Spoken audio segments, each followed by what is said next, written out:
Boa noite a todos e a todos. Sejam, sejam bem-vindos ao nosso programa, que é o programa Te Ver Superar. É um programa do NUSE, o Núcleo Cristão Esperança, que é vinculado ao Centro Espírita Semente Cristã. E nós vamos dar continuidade aos nossos estudos, mas antes disso, falar um pouquinho dos trabalhos do NUSE. Além desse programa, que ele é online, nós temos também um estudo que acontece no núcleo presencialmente, então todos estão convidados a comparecer. Nós encerramos o livro Constelação Familiar, de Joana de Ângeles, e nós vamos retomar os estudos presencialmente no dia 5 de maio. Vamos estudar o livro Triunfo Pessoal, também da Joana. E aqui, no programa Te Ver Superar, nós estamos estudando o livro Reforma Íntima Sem Martírio, que é uma psicografia de Vanderlei de Oliveira, e traz para a gente a Hermance Dufour. E nós já vimos o capítulo que fala sobre a consciência de si, dores do martírio, ética da transformação, e hoje nós vamos falar um pouco sobre projeto de vida. E para isso nós convidamos um trabalhador da Seara de Brasília, que a maioria já conhece, Fabiano Moraes. Fabiano, seja bem-vindo, meu amigo. Prazer, Jacques. Boa noite a todos que nos acompanham ao vivo. É sempre um prazer a gente fazer parte desse trabalho, né? A Seara de Jesus, ela diversifica, como diz, as localizações, mas nos converge aí por meio da internet, né? Então, que bom que a gente pode aí estar juntos, que bom que a gente pode também participar desse estudo que é tão importante para todos nós, né? Cada vez mais compreendermos essa mensagem que é o Evangelho de Jesus, à luz da doutrina dos Espíritos, e especialmente nesse grau de maturidade que a gente já conseguiu atingir, de certa forma, nós podemos falar assim, que a sociedade adquiriu, e que essas obras têm vindo com esse apelo, né, para que a gente tenha esse bom senso de olharmos mais para a vida espiritual, logicamente, sem esquecer de viver a realidade que fomos convidados, né? Alguns convidados, outros impostos a vir, né? Mas tudo em prol da nossa evolução, né? Desse processo de purificação do ser, vamos falar assim. Pois, Fabiano, então você fica à vontade para falar um pouco dessa temática, esse capítulo, projeto de vida, e dizer para a gente o que a Hermance tem para a gente que vai colaborar com a nossa reforma íntima. Então, vamos lá, meu caro Jacques. Vamos aqui desenvolver essa conversa, esse diálogo com todos que nos acompanham, né? Lembrando que aqui nós temos a nossa visão também, né? Lógico, nós colocamos aqui a nossa interpretação e a gente espera ajudar todos que estão aí imbuídos do estudo, né? Que deram a lida, que estão lendo a obra, que estão acompanhando esse projeto de vida, né? Que é o estudo dessa obra e que possa, de alguma forma, contribuir, né? Então, nós busquemos sempre a prece, né? Pedimos sempre a Jesus para que nos ilumine nesse trabalho, e aquilo que não ficar muito claro, naturalmente a gente se coloca à disposição, se alguma fala, alguma palavra não ficou devidamente esclarecida, mas, acima de tudo, vamos abrir os nossos corações, né? Acho que a grande questão, Jacques, é sempre a gente abrir os nossos corações para esses momentos, para que a gente consiga encontrar, né, se conectar com essa lucidez que os benfeitores espirituais que coordenam esses trabalhos, que essa misericórdia divina que permite que esses irmãos mais esclarecidos, né, coloquem no papel para nós esses pensamentos, essas instruções que eles também adquirem nos estudos, na realidade maior que um dia todos nós estaremos, né, em retorno. Então, nesse item, nesse capítulo que fala do projeto de vida, é muito interessante esse início. Eu não vou falar nem da mensagem evangélica, né, da passagem do evangelho inicialmente. Eu queria entrar exatamente nesse primeiro parágrafo, quando ela diz assim: materialismo é estado íntimo, que estabelece a rotina mental da esmagadora maioria das mentes do plano físico, focando os interesses humanos exclusivamente naquilo que fere os 5 sentidos. Então, veja, estado íntimo, rotina mental, foco nos interesses, né?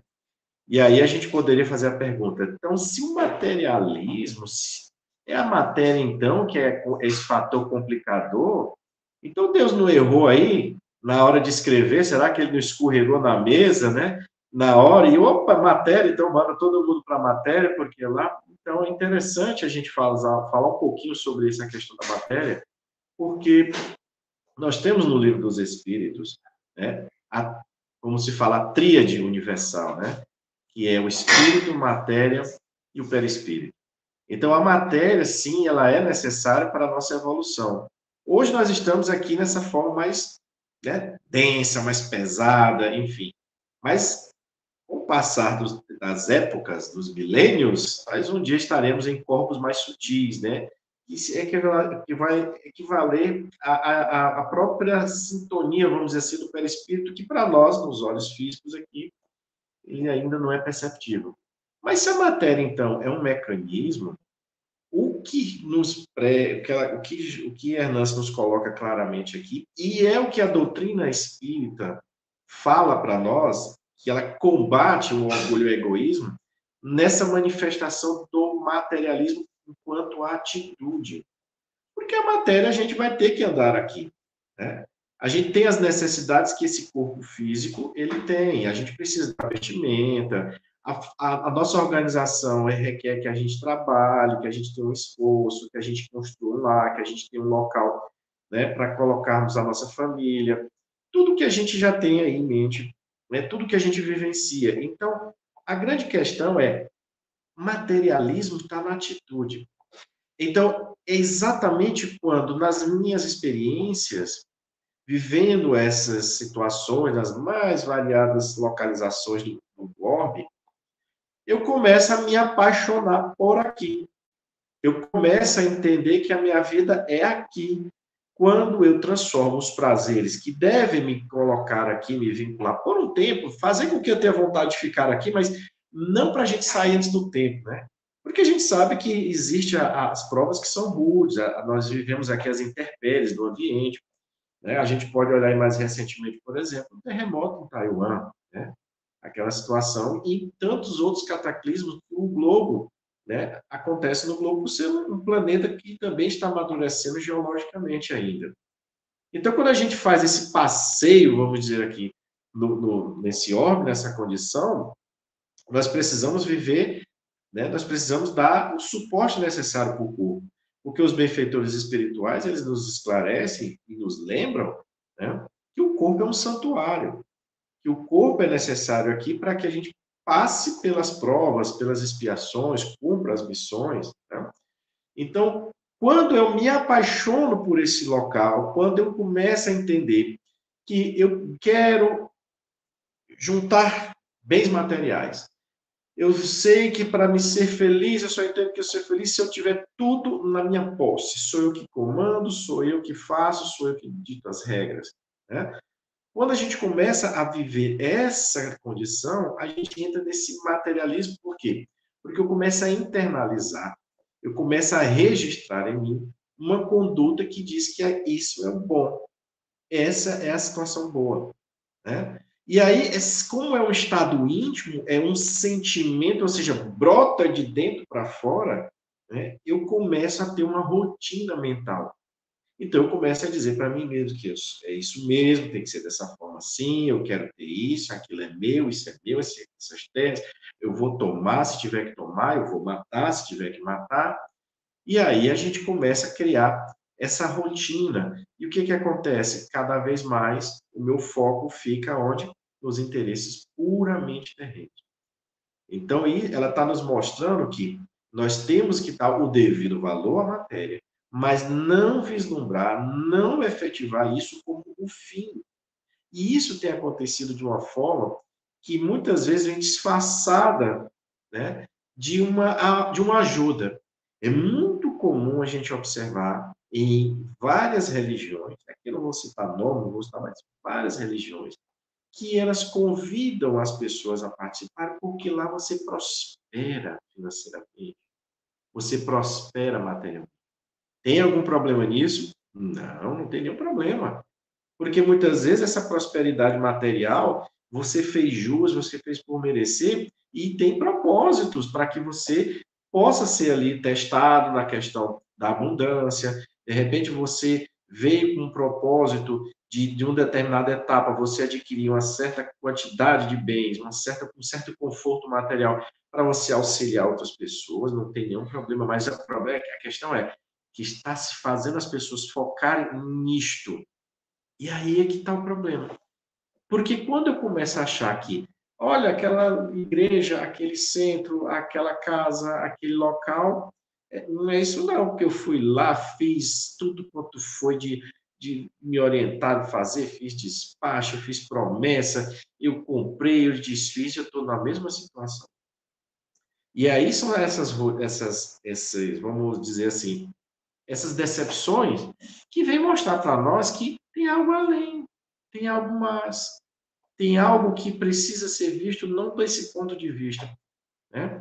Então, é importante que a gente observe esse estado íntimo que nós estamos vivendo, se essa rotina mental que nós estamos colocando no nosso dia a dia está fazendo com que a gente fique focando demais aqui.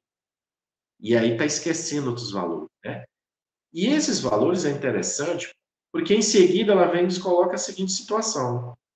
Esse materialismo ele tem como base afetiva o sentimento de segurança e bem-estar, expresso comumente por vínculos de apegos e posse.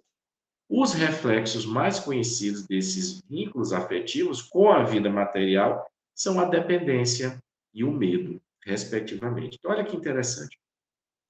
Se é estado íntimo, tem uma base afetiva.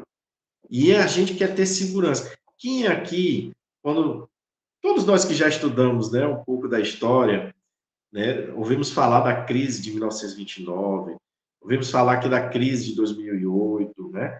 Quantas situações advieram, né, difíceis desses fatores econômicos, porque, né, aquele dinheiro que foi investido, que tinha um propósito daquelas empresas, daquelas pessoas querendo ganhar dinheiro, e de repente isso sumiu. E as pessoas vivendo em miséria, vivendo em dificuldades, né? E daí surgiram muitas outras situações, tanto situações complicadas, difíceis, que a história conta, mas situações também de superação, né? Então, esse sentimento de segurança, então, às vezes, a gente coloca como se acumular fosse a grande saída, né? E aí eu fico com esse apego, com a posse, eu tenho que ter posse, eu tenho que ter... E aqui a gente lembra do diálogo, né, que Jesus teve com dois irmãos que estavam brigando por causa de uma herança. Um deles interpela Jesus e disse: Senhor, diga para o meu irmão dividir a herança comigo. E ele responde: Mas quem por acaso me colocou na condição de juiz nessa causa? Guardai-vos da avareza. Vou vos contar uma parábola. Havia um homem rico, muito rico, e ele começou a produzir mais, né, quase que duplicou aquela quantidade de bens, e ele disse: O que eu vou fazer com toda essa riqueza? Ah, já sei.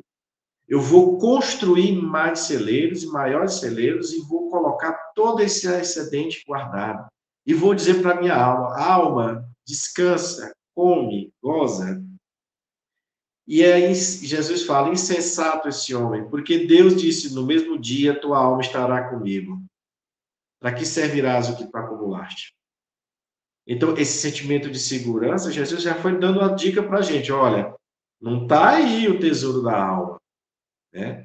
Essa abundância, ela teria sim a necessidade de ser dividida, guardada por um período para uma situação, porventura, que viesse a haver necessidade, mas veja que Jesus deixa muito claro, ele queria gozar, ficar tranquilo, viver numa boa com aquele excedente. Mas aí veio a danada da morte, que não deixa passar ninguém, e tirou. Então, nós precisamos ter esse cuidado com essa questão da segurança. E a questão dessa segurança, dessas necessidades, a gente tem aquela famosa pirâmide de Maslow, né? O Maslow que na década de 40, ele criou uma teoria psicológica sobre as necessidades das pessoas, né? E bem na base nós temos aqui aquelas necessidades fisiológicas, que é respirar, comer, o sono, né? E em seguida você tem a segurança.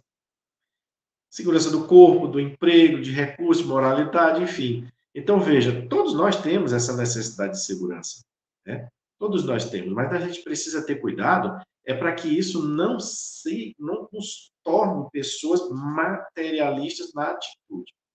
Que a gente precisa ter consciência do bom uso dessa matéria, né? Lembremos que quando Allan Kardec faz o estudo da riqueza no Evangelho segundo o Espiritismo, ele nos fala lá, os benfeitores espirituais, nas dissertações, que o homem vai prestar contas da riqueza que ele teve, do uso, assim como da autoridade, assim como um pai sobre a criação de um filho. E pai aqui é pai e mãe, tá?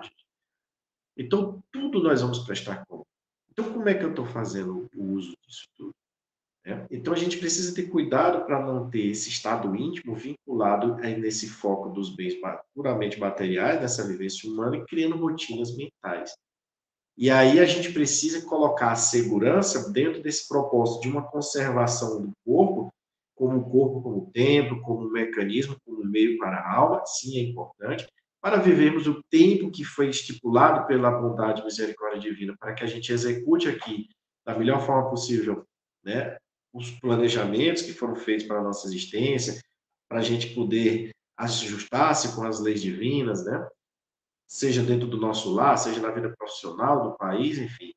Então, a gente precisa ter cuidado para não criar esses hábitos. E aí a gente traz aqui alguns exemplos do que seriam essas manifestações desse materialismo que a gente, às vezes, não percebe. E é importante a gente colocar também que a gente vai falar aqui, vai dar os exemplos, e provavelmente a gente já fez, está fazendo, maior, menor grau, mas é importante que a gente tenha esse entendimento e estabelecermos, né, um comportamento equilibrado o melhor possível. Porque a gente também não vai se tornar santo da noite para o dia. Não vai ser daqui a 20 encarnações que a gente vira um Bezerra de Menezes, né? Que a gente vai se tornar um Alcione. A gente precisa ter consciência desses equívocos, né? Ter equívocos, né? Evitando os erros que seriam aí dentro do que a gente tem ouvido muito falar, que o erro é quando eu faço, agora eu já sei que está errado, mas eu faço. O equívoco seria você tentando acertar, mas não percebe as nuances, e aí gera algumas situações que você vai remediando, mas não teve aquele propósito, né? Para que a gente não crie esse hábito. E aí a gente vê, por exemplo, exibicionismo de status. Olha que coisa, né? Gastar grandes quantias de dinheiro em itens de luxo, como carros caros, roupas de grife, acessórios extravagantes, com o objetivo de impressionar os outros e elevar seu status social. E isso pode criar em você essa rotina mental e estabelecer em você nesse íntimo e você ficar focando, né, no que a Renan está dizendo, só nos benefícios humanos, só nos benefícios materiais.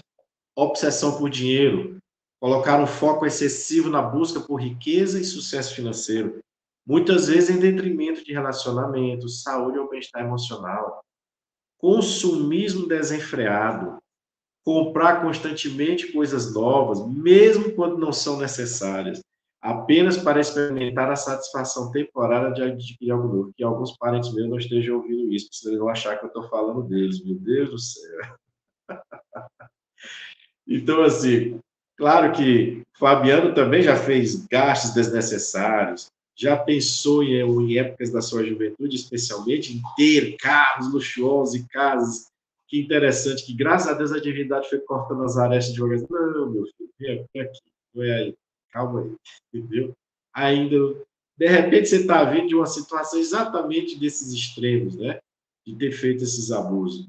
Mas que coisa, o consumismo hoje é algo que é talvez um dos carros-chefes que nos vinculam demais aqui, né? Que fazem com que nossa alma comece a colocar segurança em posse, né? E aí a gente começa a sentir os medos que seriam medos desnecessários. Não é um medo que me preserva, não é um medo que me coloca numa situação de melhoria, mas um medo que faz com que eu continue com um hábito que está me afastando da minha essência, né?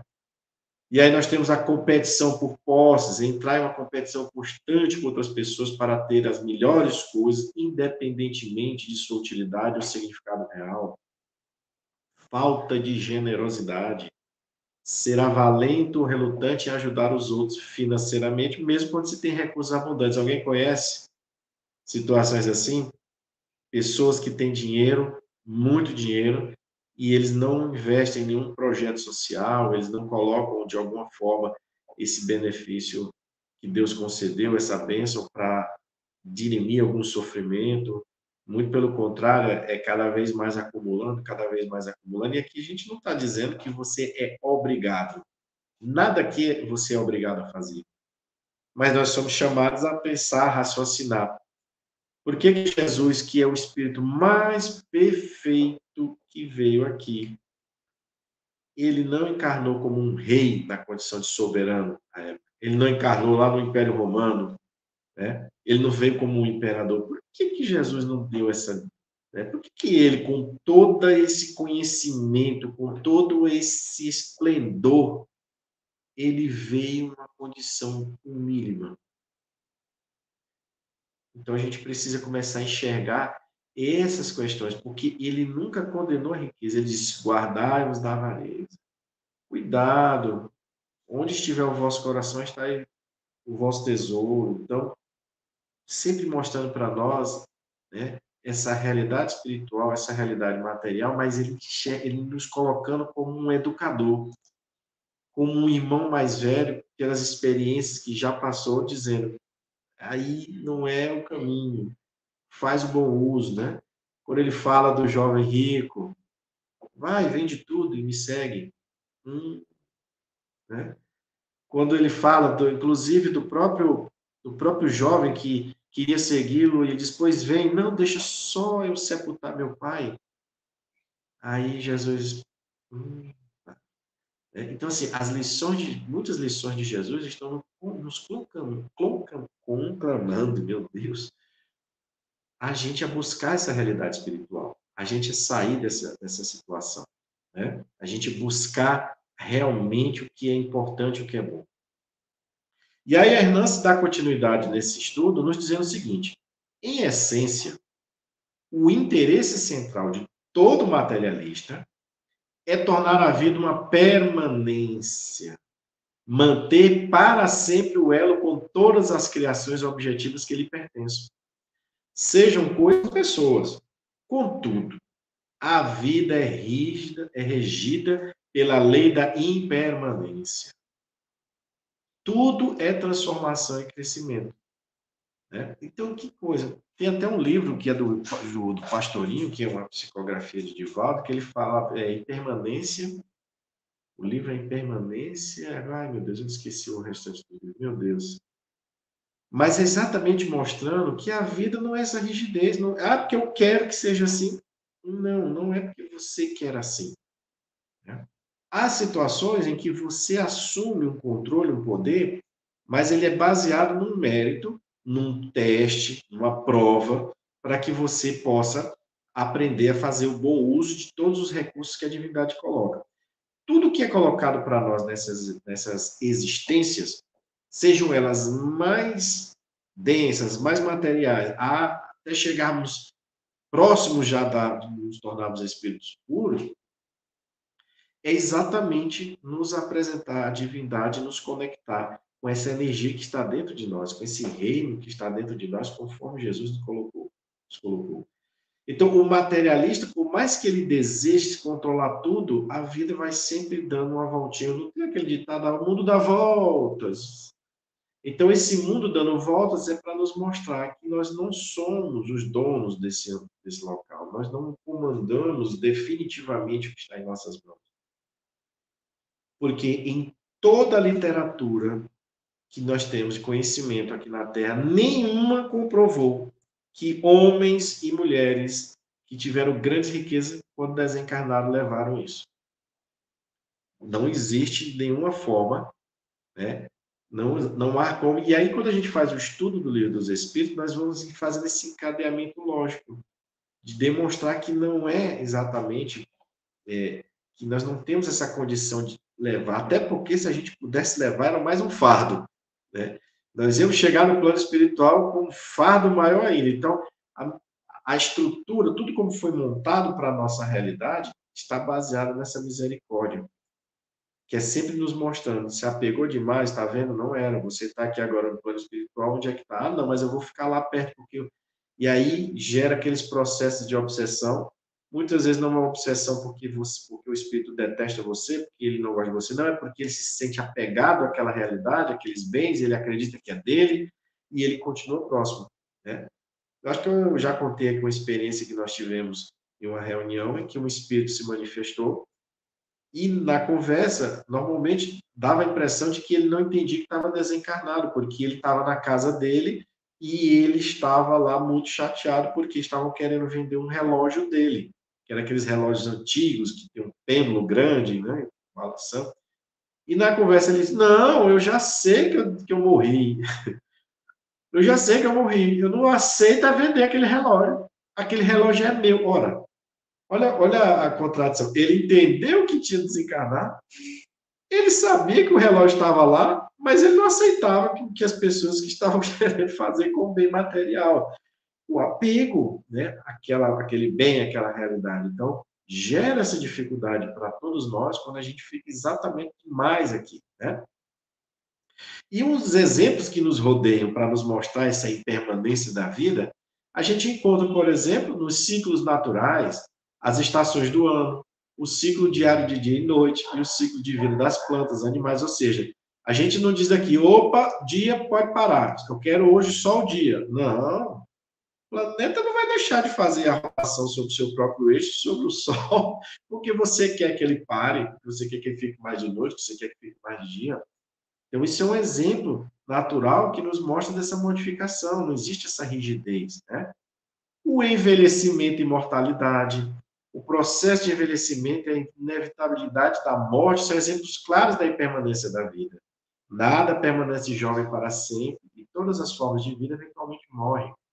Os relacionamentos estão sujeitos às mudanças ao longo do tempo. Amizades podem se fortalecer, enfraquecer, amores podem florescer e desaparecer, e as dinâmicas familiares podem se transformar ao longo dos anos. Carreira e sucesso, ambos muito ali próximo, né? Daquele desejo profissional, do dinheiro, né?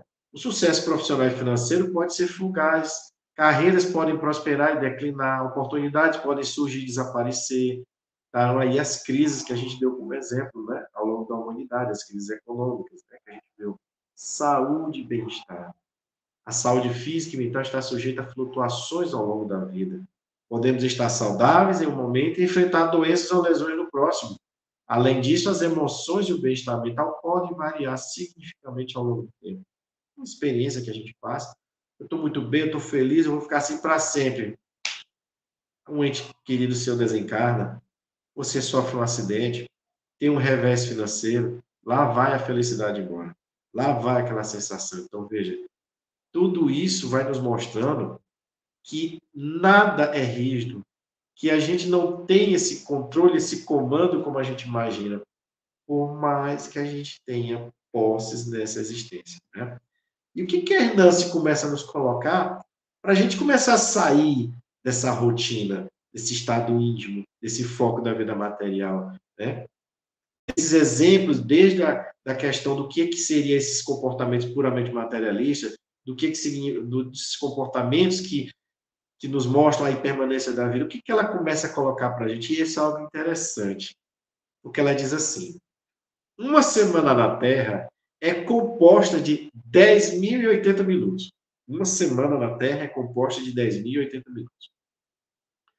Tomando por base 90 minutos como o tempo habitual de uma atividade espiritual voltada para a aquisição de noções elevadas. E ainda levando em conta que raramente alguém ultrapassa o limite de 2 ou 3 reuniões semanais. Encontramos um coeficiente de, no máximo, 270 minutos. Veja só, 10.080 minutos é uma semana. ela coloca que se gaste 90 minutos por estudo e que se faça no máximo 3 por semana. Temos aí 270 minutos de dedicação a estudos, né, de espiritualidade, de desenvolvimento da nosso espírito. E esses 270 minutos não corresponde nem a 3% desse total de minutos da semana. Então, imagina, nós temos 10.080 minutos e nós só usamos 270 para nos dedicarmos à nossa espiritualidade. Esse é o recado. Esse é um recado que está nos dizendo que a gente não está dando muito atenção. Então, quando a gente deu os exemplos dos comportamentos materialistas, aqueles comportamentos que nos prendem, significa que a gente não está dando nem 270 minutos por semana de conhecimento. E isso é algo importante, né? Quer dizer, ela trouxe um dado para que a gente refletisse o quanto nós não estamos nos dedicando a esse comportamento que nos deve levar a essa espiritualização, né? Então, não está se dizendo, larga tudo e vamos só estudar sobre o Espírito, sobre o Evangelho. Não, não é isso, né? Mas está dizendo que se a gente não colocar essa rotina, se a gente não nos dedicarmos pelo menos esses 270 minutos, nós temos dificuldades de mudar esse comportamento materialista, esse comportamento da atitude materialista, né, que o Espiritismo está nos convidando a sairmos desse processo, né? Quer dizer, a gente não gasta nem 3%. Mas ela diz algo muito importante, ela associa esse dado a outro ponto muito importante. Ela diz assim: a superação da rotina materialista exige esforço, mas também metas, ideais e comprometimento. Por isso, a melhoria espiritual não pode circunscrever-se a práticas religiosas ou momentos de estudo e oração. Não pode ficar fechado só nisto, em práticas religiosas ou momentos de estudo e oração. Imperioso será assumirmos o compromisso de mudança e elevação conosco mesmo. Senão, tais iniciativas podem reduzir facilmente a experiências passageiras de adesão superficial, sem raízes profundas nas matrizes do sentimento. E aquela parábola, né, da semente jogada, Jesus, está nos dizendo que é isso. A gente precisa do estudo? Precisa. Precisamos das práticas religiosas? Sim. Mas não somente. Elas não estão aí, não é simplesmente dizendo, porque eu estudo, porque eu assisto uma palestra, porque eu vou a algum templo, porque eu faço uma determinada horas rotina de oração. Bom, me tornei bom. E aí, na primeira buzinada que você escuta no trânsito, sobe seu dedo médio para a pessoa, você joga logo uma pedra no carro do outro, o vizinho não pode escorregar um pouquinho, dar um deslize, você já está jogando lixo no quintal dele, está aquela confusão. Mas vai para a missa todo de meio, Jesus, imagina se não fosse, né? A gente diz assim. E olha só, e isso acontece no meio espírita, e no meio espírita é algo mais grave, porque para nós foi nos dado muito. Então, quando é dado muito, será cobrado, né? É uma lógica da lei divina.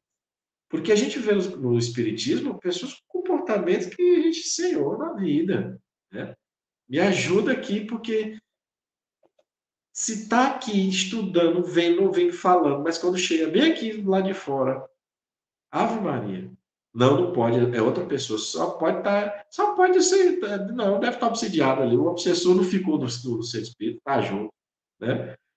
Então a gente tem essa questão de termos que fazer esse esforço. Sou eu, não é o outro, não. Por mais que a gente acredite ainda, não é o outro, sou eu.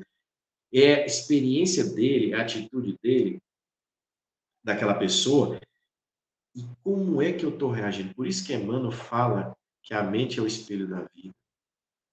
Eu estou olhando para o outro, se eu estou com vontade de bater nele porque ele está com um comportamento agressivo, então é um reflexo, eu sou só um reflexo daquela pessoa, daquela atitude.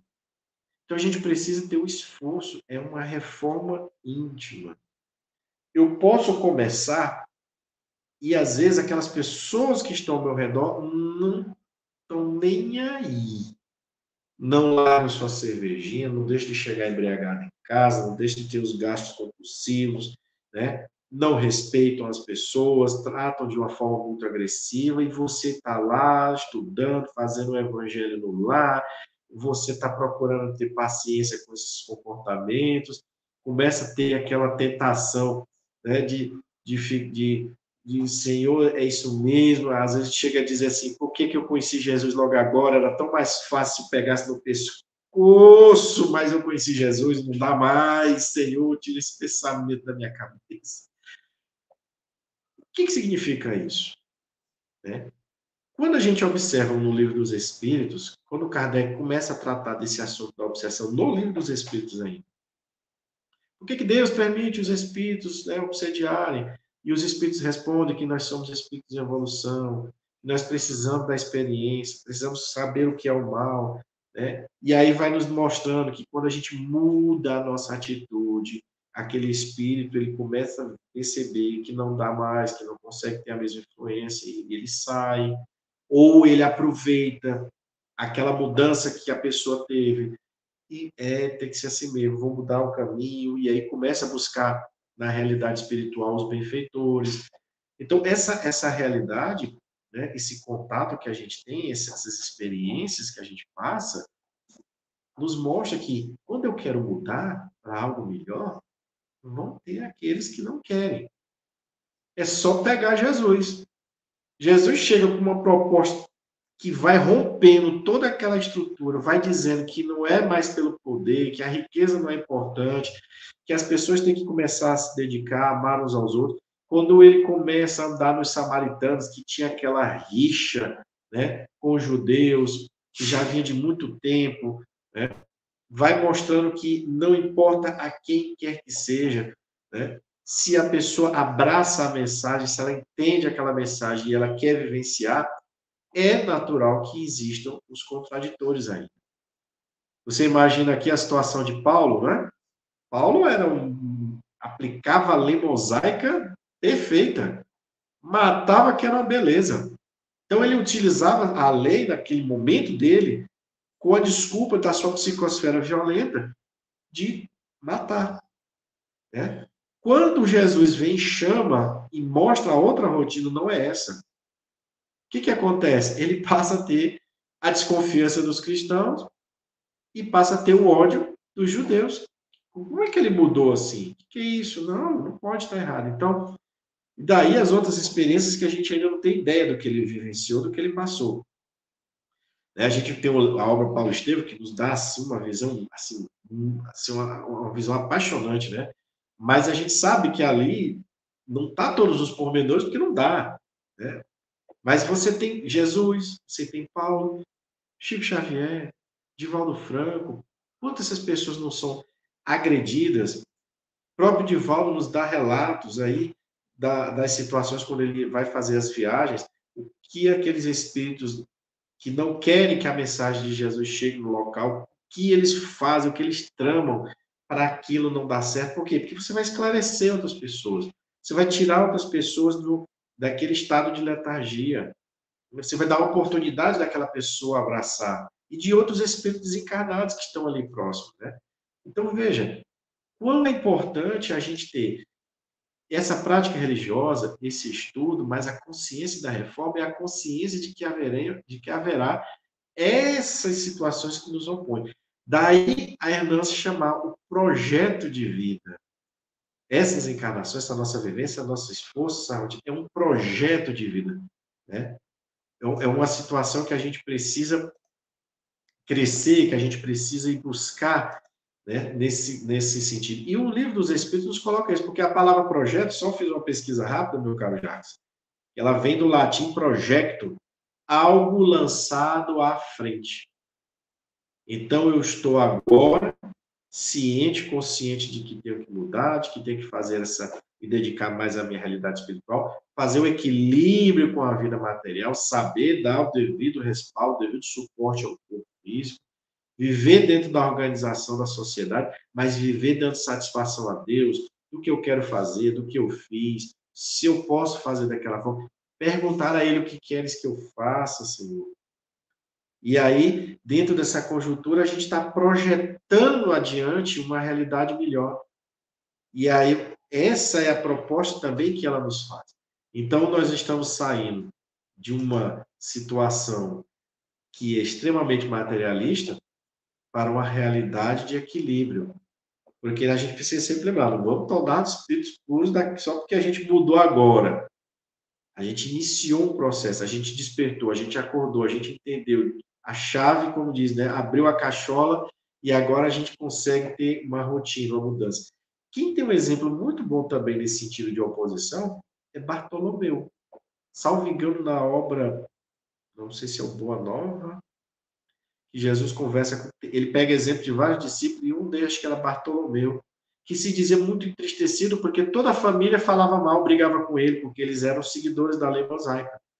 E Jesus tem um diálogo com ele tão claro, tão límpido, e que Bartolomeu, quando chega em casa, na hora que ele entra, o pai já começa a praguejar, o irmão começa a brigar, e ele para e olha, lembra do diálogo com Jesus e ele fala para ele mesmo: eles não conhecem Jesus como eu conheço. E começa a sorrir. E vai trabalhar com a família. Então, essa é uma questão. A gente quis mudar, está nessa mudança. A gente compreende que muitas vezes a gente conhece Jesus de uma forma que esse próximo, que a gente está dizendo que é difícil, que é duro, que é complicado, que me tira a paciência, ele não conhece Jesus como você conhece. E aí a gente tem aí um projeto de vida para apresentar Jesus para ele, né? Ciente de que a gente vai tropeçar, não é sermos puritanos aqui, pronto, conheci Jesus, sou santo. Não, é saber que agora eu entendo por que eu fiz errado daquela forma, por que eu errei, agora eu já sei como não fazer mais.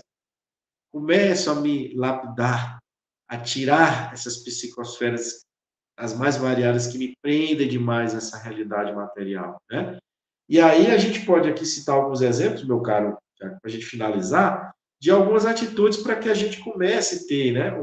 Comece ou fortaleça, porque com certeza alguma dessas aqui as pessoas, de um modo geral, estão também vendo. Há muitas pessoas materialistas vivendo esse materialismo, mas há muitas outras também praticando esses exemplos que a gente vai dar aqui. Então, como é que a gente poderia ajudar, a nos ajudar? Nos ajudar a ajudar o outro, né? É exatamente na meditação, que a prática regular da meditação, ela pode ajudar a acalmar a mente, aumentar a consciência e promover um maior senso de conexão espiritual, né? Reflexão e autoanálise. Tirar um tempo para refletir sobre suas experiências, emoções e valores pode ajudar a desenvolver um maior entendimento de si mesmo e de seu propósito da vida. Veja, está tudo para nós. Seu propósito, né? Seu senso de consciência, cultivo de gratidão. Olha que importante. Todos nós aqui, se tivermos todos nós tivemos um diálogo com algum benfeitor espiritual, que tivemos um atendimento fraterno, em qualquer lugar, já ouvimos falar, seja grato. Seja grato. Então, o cultivo da gratidão, focar nas coisas pelas quais você é grato na vida, pode promover um maior senso de contentamento e conexão espiritual com o mundo ao seu redor. Senhor, obrigado pelos bens materiais que o Senhor me dispôs, obrigado pela família que tenho, obrigado pelo trabalho. Obrigado também por estar junto daquelas pessoas que estão testando a minha paciência, que estão fazendo com que eu comece a olhar para mim e desapegue desse interesse da violência. Em tudo dai graças, né? Quando a gente entende que nós estamos na encarnação para vivermos a expiação, a provação e a missão, né? A gente começa a entender que nós não somos daqui e esse olhar maior, a gente começa a agradecer. A gente começa a ter o hábito de agradecer. Prática de bondade e compaixão. Procurar maneiras de ajudar os outros e praticar a compaixão pode promover um maior senso de empatia e conexão espiritual com os outros. O estudo espiritual, cultivo de relacionamentos significativos. Olha só, investir em relacionamentos positivos e significativos com amigos, familiares e comunidade pode nutrir uma sensação de conexão espiritual e apoio emocional. Prática do perdão. Praticar o perdão, tanto para si mesmo quanto para os outros, pode promover a cura emocional e abrir espaço para um maior crescimento espiritual. Só um adendozinho aqui. Prática do perdão.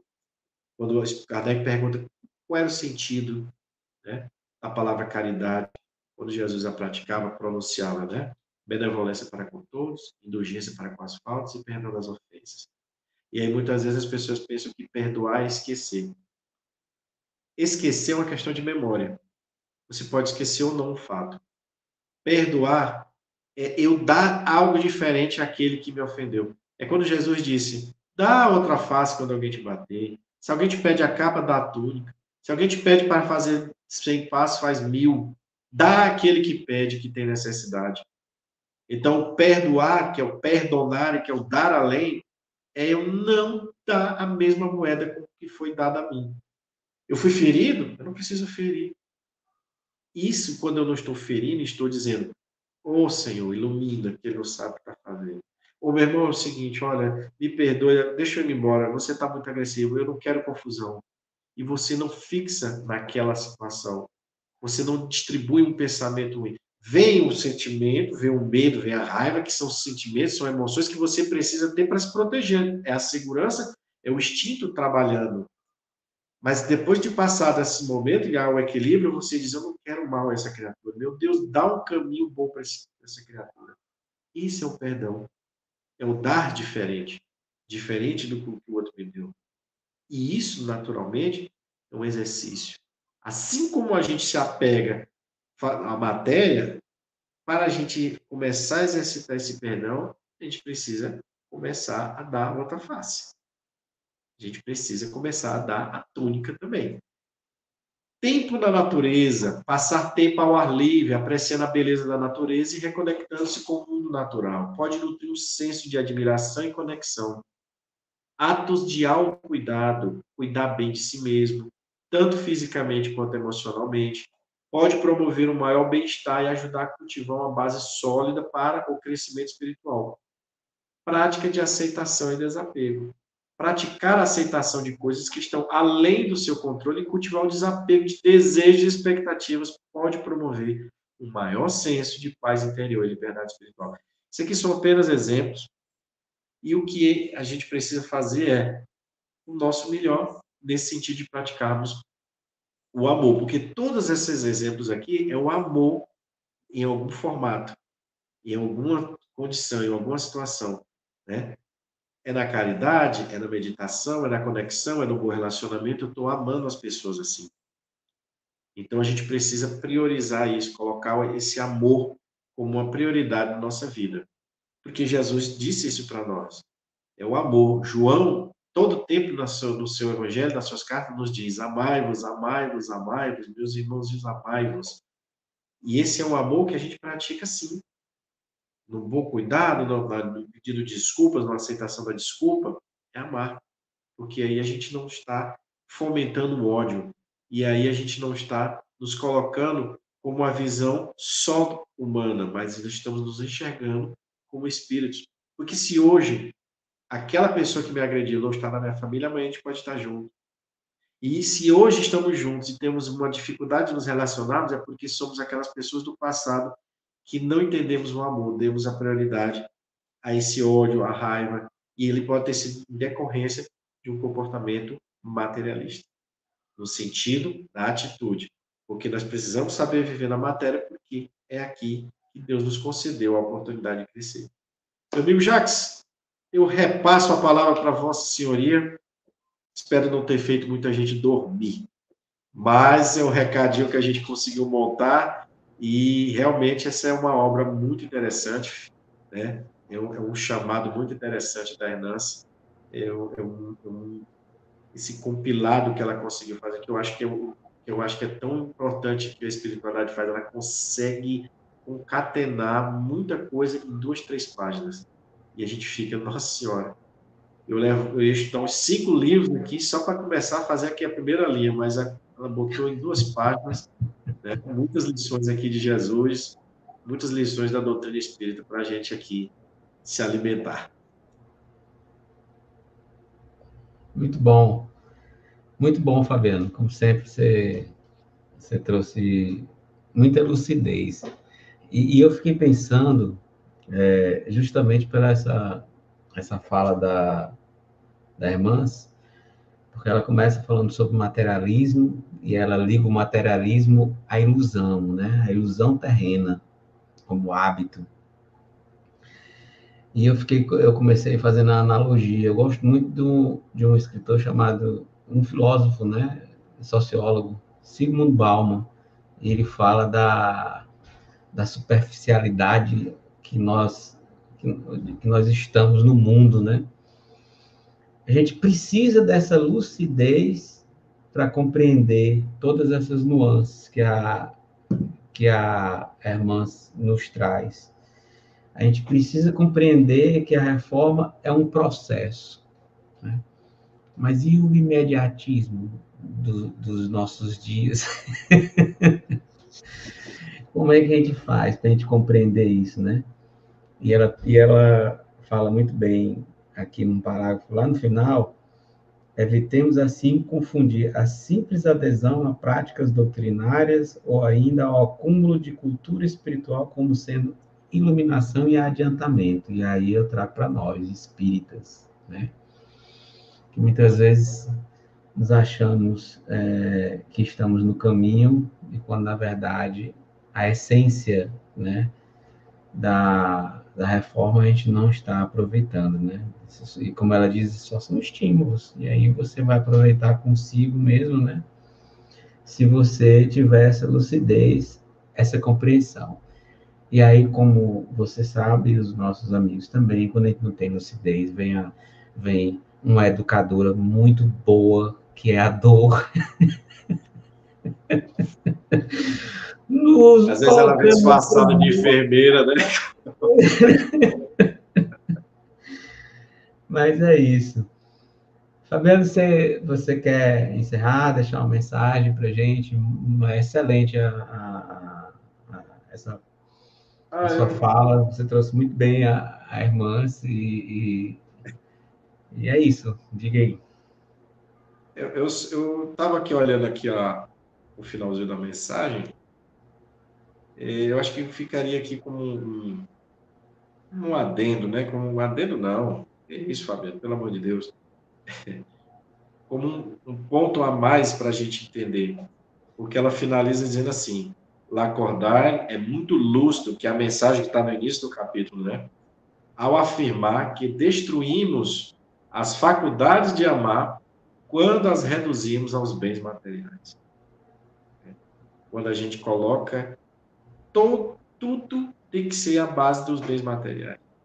E a gente tem, inclusive no Evangelho, quando fala das uniões, Kardec fala na questão dos sofrimentos, na questão das causas atuais e anteriores das aflições, ele fala quantas uniões infelizes, porque elas são feitas pelo interesse.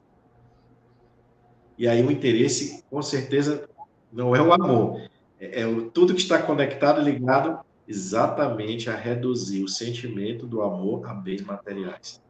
Então, saibamos utilizá-los, vivenciar com eles. Isso é algo que é importante e, como eu disse, não é errado a gente querer ter uma vida melhor.